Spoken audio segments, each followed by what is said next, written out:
Your Excellencies, my lords, ladies and gentlemen, distinguished guests, a very warm welcome to you all on behalf of the Dialogue Society to our 10th anniversary dinner and awards ceremony. Personally, it's a great pleasure and honour for me and our team to be involved with and volunteering for the Dialogue Society at a time at which it's reached its 10th birthday. I want to begin by thanking each and every one of you for being here this evening. It shows your commitment, your belief in dialogue, and in the objectives of the Dialogue Society. And for us, a grassroots, community-based organisation, your presence here really means a lot. Now, that's not to say that you stop funding if you are providing any form of funding, but that helps as well. But really, seeing you here and being able to enjoy this occasion with yourselves means a lot to us, and it helps to reinvigorate and renew our enthusiasm and our energy in the work that we do. Now, how serendipitous that this event coincides right in the middle of the first National Interfaith Week, as well as a day before the state opening, when the Queen will be delivering her speech tomorrow. Because as I understand it, although Parliament is not in recess today, they don't have a lot going on this evening, which means we have more members of Parliament and peers from the House of Lords, which is all the more better. Now, none of that was planned, so those who have already congratulated us on this strategic timing of this event, please be informed that actually we decided to hold this event a year ago, when neither of those two dates were yet set or disclosed. Now, about the Dialogue Society, I don't actually intend to say a great deal. I believe that actions speak louder than words, and I believe that this event in its entirety will say more about the Dialogue Society than I can ever put together in 10 minutes. And hopefully our interactions with yourselves post-event will say more about the Dialogue Society. But I will say a bit, just to put this in context, and that's the three areas that I want to touch upon. One is our history. What have we done so far? Two, our present work. What are we doing? And thirdly, our inspiration. Now, the Dialogue Society was founded in 1999 by second-generation British Muslims of Turkish background. Its objectives are very clear and simple: to advance intercultural dialogue, community cohesion, and proactive citizenship. Those are the three areas that we are keen on. As a grassroots organisation, we started off by saying, let's do this within the grassroots community. And for a very long time, that's where we focused our energy, at making dialogue work, making it meaningful, making it effective, and spreading this across the grassroots society. Many events, and I won't go into them because we just don't have the time, but one example, Noah's Pudding. It has a story behind it. You can look it up, I'm sure, on the internet if you want to.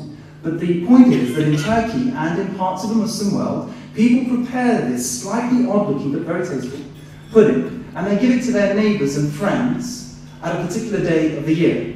What we found here in London and the parts of the UK was that they would prepare this pudding, they would go into their cars, drive 10 minutes and give it to another person from within their community. So we queried this and we said, why not do as you did back from your point of origin? And they said, well, it's an odd-looking pudding. We don't speak English that well. I wave when I'm doing the lawn, but what am I going to say with this thing? So we prepared this nice little glossy card with the story on the front and the ingredients on the reverse with a little slot to put your name in. And we said, look, put it on the pudding, knock, extend, smile, then run. Retreat. And if you've got grandchildren or children, use that because people are always more amiable when kids are involved. And a bit of reluctance, and a bit of persuasion, and they did it. And what happened was neighbours reciprocated. Then neighbours brought their own pudding back, or a fruit or something else. And then you had what we now call neighbourhood cohesion, in practice, working. And every year the Dialogue Society now facilitates the distribution of 10,000 Noah pudding bowls in and around London. My mother knows her 10 immediate neighbours on a first-name basis. That's great, that's wonderful. And what I add here is that it's not about faith, it's not about culture, it's not about anything, it's about dialogue. It's about finding any and every opportunity to stimulate that interaction, to stimulate that coming together of people. And in this case, and in most cases, food helps.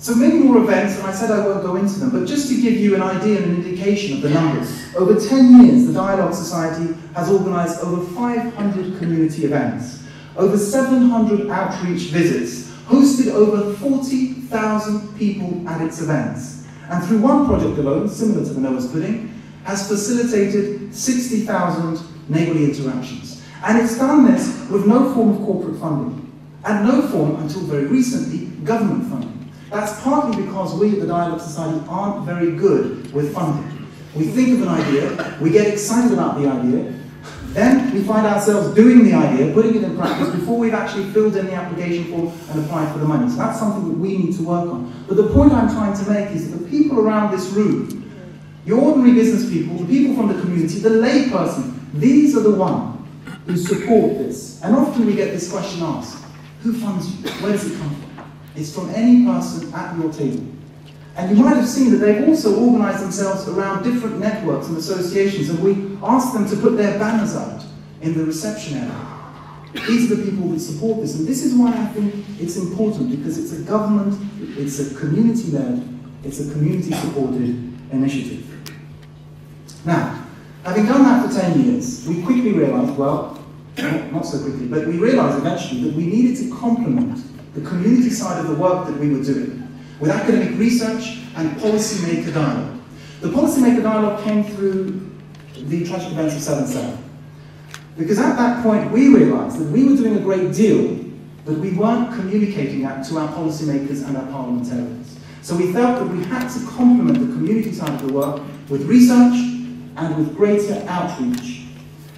And that's the time when we moved into our first premises. Until that point, we were at the Dialogue Society, we were running the Dialogue Society from an office of one of our volunteers, from an internet website that we had, but we had no formal structure, no office until that point. And in 2008, we moved into our first offices, which is currently located in Islington. And now that gave us the ability to strategize and change the way that we were functioning. So now, the Dialogue Society operates over three broad approaches. The first, we look at developing ideas for dynamic, effective and meaningful dialogue through frequent seminars, panel discussions and workshops. So the idea is to develop greater ideas, stimulate that. Secondly, we look at taking those ideas, refining them and honing them down into deliverable projects and policy recommendations. And we do that through focused roundtable events and research. And thirdly, having developed those ideas and put them down into policy recommendations and projects, we look at delivering those ideas. We either do that ourselves, or we look for regional partners to do it with, or we provide consultancy to other organisations to undertake that. So really, our focus, as it has been from the beginning, is about outcome. It's about making dialogue work, it's about making dialogue effective, and it's about putting that into practice. The great advantage of this process, the ideas, the projects, and the delivery, is that the end outcome of the process and the means through which achieving that both deliver dialogue. Now, as a result, the Dialogue Society currently does a number of things. 1, weekly seminars, panel discussions, roundtable events. 2, focused outreach visits and meetings with policymakers. 3, free consultancy to a number of regional organisations engaged in dialogue. 4, producing policy-related papers, academic proceedings, and grassroots-oriented publications of books. And 5, organising conferences and colloquiums. And 6, continuing our work within the community. Wherever possible, we try to do each and every one of these in partnership with think tanks, charities, NGOs, and other people and institutions who are interested in that partnership. Again, to give you a rough idea of what we've achieved now in the last year, the Dialogue Society in the last 12 months has co-founded 2 institutions, undertaking 8 new projects, enlisted 26 volunteers, organised over 70 events, undertaken 108 outreach visits and briefings, and hosted over 3,000 guests at its new premises at its London offices. So that's what we've done. What I've just said to you is what we have been doing in the last year, so it's a bit more about the present. I just want to say a bit more, perhaps, about our inspiration. The Dialogue Society is not a religious organisation, neither is it an Islamic organisation. However, the founders of the Dialogue Society and those who currently volunteer for it and who happen to be of Muslim background are observant, practicing Muslims. And they believe in the necessity for intercultural dialogue, community cohesion, proactive citizenship, loyalty to the law of the land, and democratic engagement. And we derive our inspiration from the likes of Yunus Emre, who taught we love the created because of the creator. From the likes of the 13th century mystical poet Mevlana Rumi, who said, "Come, come, whoever you are, wanderer, worshipper, lover of leaving, ours is not the caravan of despair. Come, even if you have broken your vow 1,000 times, come, yet again come." And from a contemporary scholar and peace activist, Fethullah Gülen, who teaches us that we are first and foremost human beings, who teaches us that our mode of service should firstly be to the country in which we live, and that human rights, freedom of religion, democracy, pluralism, diversity, respect for the other are the fundamental values that we should seek.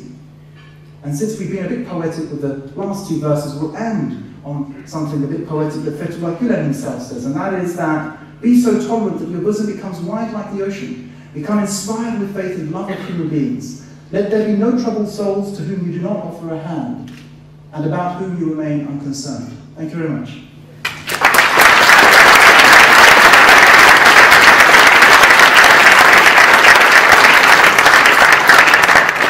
Now, before I leave the stage, we have a video documentary that looks at what others have said about the Dialogue Society, because always that's the best way to get a good idea and a good feel for organisations. It's not what you happen to say about your own organisation. It's what your friends, your advisors, and other people who have attended your events, what do they have to say? And here's what they said. Thank you.